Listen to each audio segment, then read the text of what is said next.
So with season... Sorry. I can tell you're thinking she's not going to do it.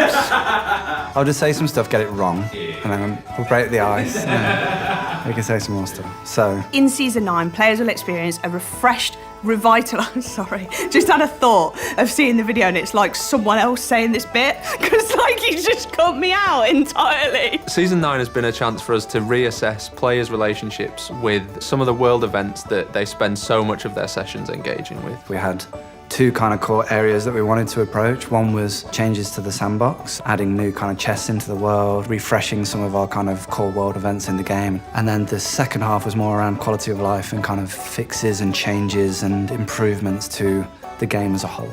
In Season 9, players will experience a refreshed, revitalised sandbox experience of that quintessential Sea of Thieves gameplay with a ton of opportunities on the horizon and a bunch of quality of life changes.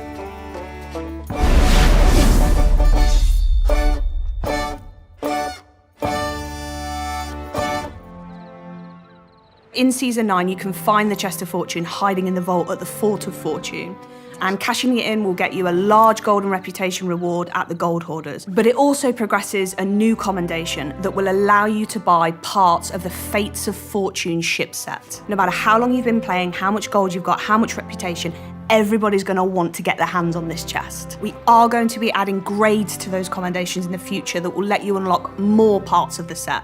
But keep an eye on that Chest of Fortune, because in future seasons it will move around. It may not always be at the Fort of Fortune. We've locked kind of one half of the cosmetics behind the Chest of Fortune, but then we really loved when we first put the Reaper's chest into the game for the first time, and we kind of had all this emerging gameplay around players trying to steal these Reaper's chests from one another, and thought it'd be good to kind of revive that and kind of tweak the gameplay a little bit. So we've made it so that the beacon on the Reaper's chest and the Reaper's bounty chest, they're just permanently on now. As soon as you pick that up, you're a permanent beacon for other players in the world. But if you cash in enough of those chests, like the Chest of Fortune, you'll be able to get these unique cosmetics as well. World events are a staple of the Sea of Thieves experience, but they have historically been balanced for our larger crew sizes. We wanted to kind of trim the fat a little bit, get rid of some of the frustration. As part of that, we took the opportunity to make sure that they scale for the amount of players who are nearby and taking part. The Fort of Fortune was definitely our longest world event in terms of the time it was taking players to complete, which is an achievement for those that managed it, but not necessarily achievable for the vast majority of players in Sea of Thieves. So we wanted to shrink that down and also just take some of the rough edges off. As part of the Fort of Fortune experience, the rebalanced Ashen Lord is now placed on there as well, so you've got your final boss at the end. They were set up as a 4-player world event really, so for the big crews. But when you got down to like lower numbers of players, like 1 player, 2 player, you felt like a bullet sponge. The abilities wouldn't kick off as readily, so it didn't feel as fast-paced and as sweat-inducing as we wanted. So with this new system that we've got in, which scales towards the amount of players, he's kicking off his abilities quickly, throwing grenades, knocking back. It's just a bit more frantic, a bit shorter. He doesn't feel like a sponge anymore. One of the rewards that you get for completing the event is the Ashen Wind Skull. Flamethrower, he opens up his mouth, he's flamethrowing everywhere, it's awesome. But the thing is, single players never really got to experience it so much. So now, if you defeat the Ashen Lord, you've found a 10-minute experience, we hope. Get your hands on the Ashen Wind Skull and you can go setting skeletons on fire, setting ships on fire, and enjoying yourself across the seas as a single player, burning things, basically.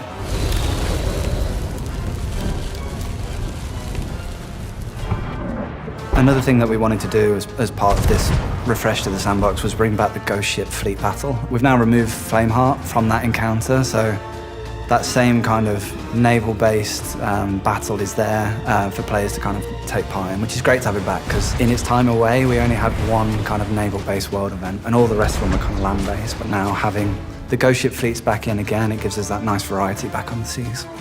So for pirate legends out there with spare doubloons, they can now buy 3 new special pirate legend voyages, either from Athena's Fortune or from the captaincy shop, that will allow you to go and do more specific activities on demand as a pirate legend. The Black Powder voyage allows you to go and stock up on gunpowder, stronghold gunpowder, fire bombs, you may even find some Athena's fireworks in there, just to allow you to use that in the sandbox however you wish. And there's a voyage for cursed treasure as well, where you'll be able to find those cursed chests. Again, great part of the sandbox that we think deserves a little bit more attention, and the way they mix up with the random nature of what you dig up and when during that voyage makes that really interesting. There's also a new cursed chest as part of that called the Chest of Boundless Sorrow, which will never stop weeping as well, so watch out for that one. And then there's the search for the Skull of Destiny, so this is very exciting. Players will get an Athena's Wayfinder that will send them to a nearby island where you dig up a Skull of Destiny. The Fort of the Damned was always intended as sort of a harder experience for our really engaged players. An inadvertent consequence of the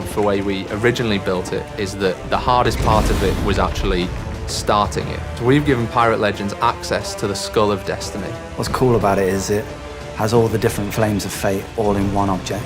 And it also doubles as a ritual skull. So players will have everything they need to start the Fort of the Damned. We just wanted to make it more accessible so that there's more people engaging with the world events in Season 9, which means there's more loot on the sea, which makes it a more emergent and better sandbox for players.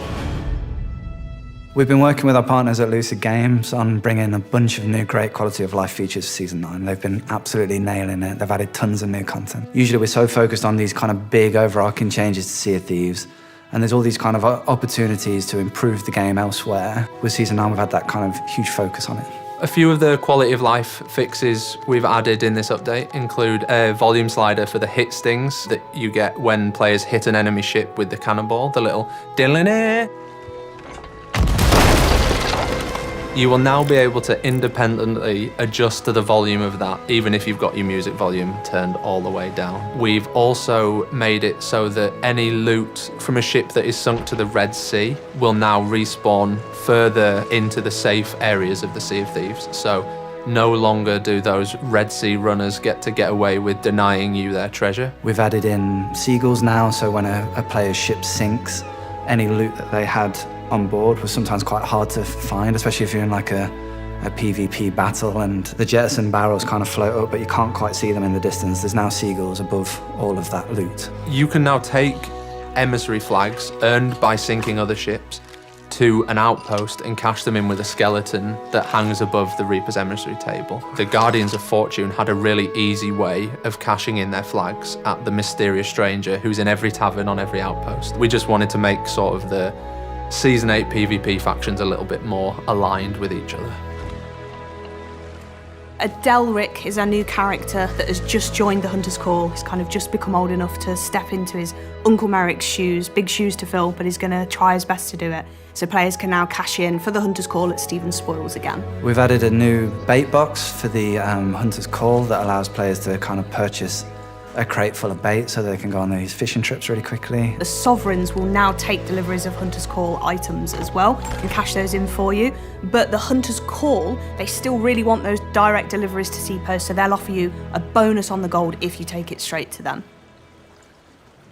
Perhaps my favourite one that we've finally got round to doing is correctly randomising the outpost that you spawn at the beginning of a session. Gone are the days of constantly seeing Galleon's Grave and Daggertooth Outpost, and sunnier skies lie ahead. One of my best changes that we've added is the ability to sell items directly from a collector's chest. Press one button and it just sells all the items inside that are relevant for that trader. It just makes everything so much quicker. So my absolute favourite quality of life feature in Season 9 are the changes to the harpoon. So that's unified now, just like when you harpoon a player in and they land immediately on the deck of the ship, now your treasure does too. It makes those harpoon moments just that lot more viable. If you're sailing past some treasure really quickly, sailing past some barrels of plenty, you've got the opportunity to grab a few more things. It's really fast, really efficient, and it feels amazing. My favourite would be the Ashen Lord. Now, I might be a bit biased on that, but even though I've played it hundreds and hundreds and hundreds of times, when the music's kicking in and he's doing his world's end ability and all the rocks are coming down, it's just so frantic and fun.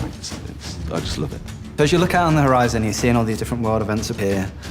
It just feels much more approachable and achievable now than ever before. Like everything feels like a genuine opportunity that I want to go and engage with.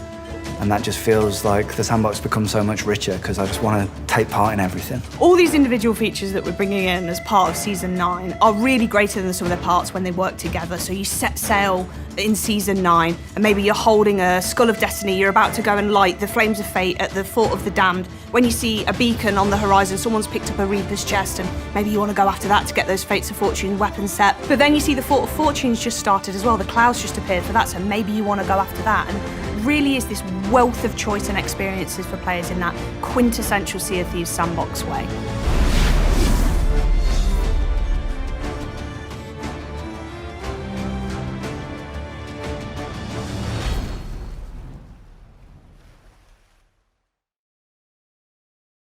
Thank you very much for watching. If you liked what you just saw and want to stay up to date with all the latest Sea of Thieves news, then hit subscribe and click that little ship's bell for all those notifications.